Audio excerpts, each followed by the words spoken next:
রাজধানীর মিরপুর ১৩ নম্বরের শ্যামলপল্লী বস্তিতে অগ্নিকাণ্ডের ঘটনা ঘটেছে। সেখানে নিয়ন্ত্রণে কাজ করছে ফায়ার সার্ভিসের ৭টি ইউনিট। সেখানে আছেন আমাদের সহকর্মী আরিফুল ইসলাম। আমরা আরিফের মাধ্যমে এখন দেখব সেখানকার এখন কি অবস্থা। পুরো ছাই হয়ে গিয়েছে। আমরা আসলে ভিতরে আসলে রাতের মুহূর্তে আসলে ভিতরে যাওয়াটা একেবারেই অসম্ভব। হ্যাঁ, আমরা দেখতে পাচ্ছি যে এখানে হচ্ছে ভিতরে যাওয়া একেবারে অসম্ভব। তবে ক্যামেরার আলোতে হচ্ছে আমরা যতটুকু দেখানোর চেষ্টা করছি সেটা হচ্ছে যে আশপাশে আপনারা দেখতে পাচ্ছেন যে বিভিন্ন পানি ছেটানোর কাজ চলছে। আবার স্বেচ্ছাসেবী যারা রয়েছেন, এলাকাবাসী যারা রয়েছেন, তারাও কিন্তু এখানে উদ্ধার তৎপরতার কাজে যোগ দিয়েছেন। সেই সাথে হচ্ছে পরিস্থিতি নিয়ন্ত্রণের জন্য, পরিস্থিতি স্বাভাবিক রাখার জন্য হচ্ছে সেনা সদস্যরা এখানে এসেছেন, তারাও কাজ করে যাচ্ছেন। আর ফায়ার সার্ভিসের 7টি ইউনিট হচ্ছে এখানে এখনো পানি ছিটানোর কাজ করে যাচ্ছে। সেই সাথে হচ্ছে এখানে যে আগুনের যে সূত্রপাত, এলাকাবাসীরা বলছেন যে ঠিক 9টা 10 মিনিটের দিকে হচ্ছে আগুনের সূত্রপাত ঘটে। যখন আগুনের সূত্রপাত ঘটে তখন হচ্ছে ফায়ার সার্ভিসের লোকজন এসে আগুন কিছুটা নিয়ন্ত্রণে আছে। আপনারা দেখতে পাচ্ছেন যে এলাকাবাসী হচ্ছে বা এখানে যারা বসবাস করছিলেন তারা হচ্ছে তাদের যে ঘর বা তাদের যে বসত বাড়ির যে অবশিষ্ট যে অংশ ছাই হয়ে যাওয়ার পরও যদি তাদের কোনো সম্পদ বা তাদের কোনো সম্পত্তি উদ্ধার করার যে চেষ্টা, সেই চেষ্টা দিয়ে হচ্ছে তারা শেষমেশ হচ্ছে চালিয়ে যাচ্ছেন, এমনটা কিন্তু আমরা দেখতে পাচ্ছি। আপনারা ক্যামেরায় যতটুকু দেখা যায় আমরা দেখানোর চেষ্টা করছি। তবে এই জায়গাটি এখন হচ্ছে এমন একটি পরিবেশ হয়েছে যে এই মাঝখানে যেই বসত বা বস্তিটি রয়েছে, আশপাশ থেকে সবাই হচ্ছে নিজ নিজ উদ্যোগে হচ্ছে কাজ করে যাচ্ছে ফায়ার সার্ভিসের সাথে। এমনকি আমরা দেখছি যে জায়গায় হচ্ছে আমরা একটু দূরে একটু দেখাতে চাই, ওই পশ্চিম দিকটা হচ্ছে আগুনের ধোঁয়া বের হচ্ছে। আপনারা দেখছেন যে ফায়ার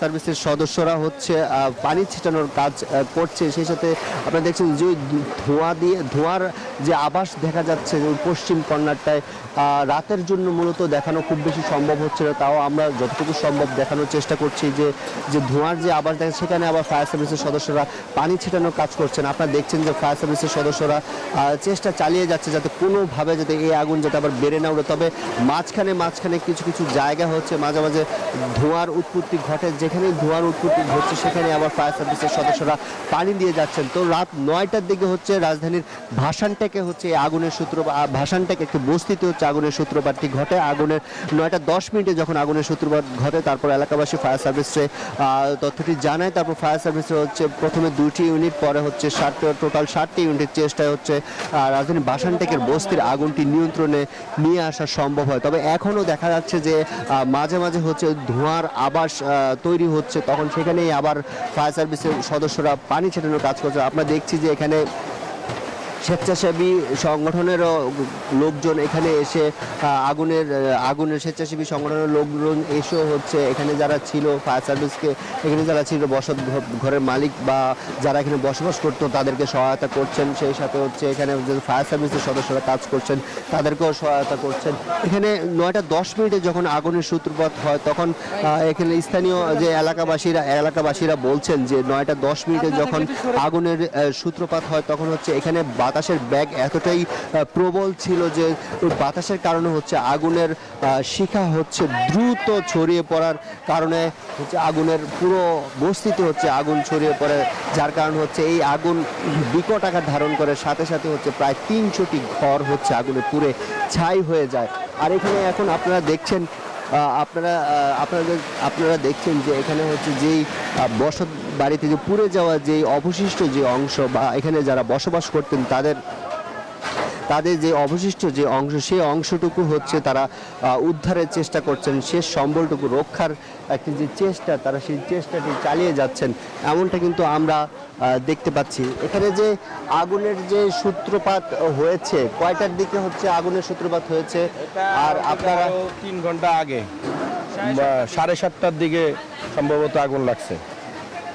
কয়টার দিকে আগুনের সূত্রপাতটা হয়েছে? 7:30টার পরে মাঝখান থেকে কোন কারণে উঠছে আগুন সেটা জানা যায় নাই, কিন্তু আগুন দেখা গেছে। আগুনটা হঠাৎ করে এত বড় হয়ে গেল কি কারণে?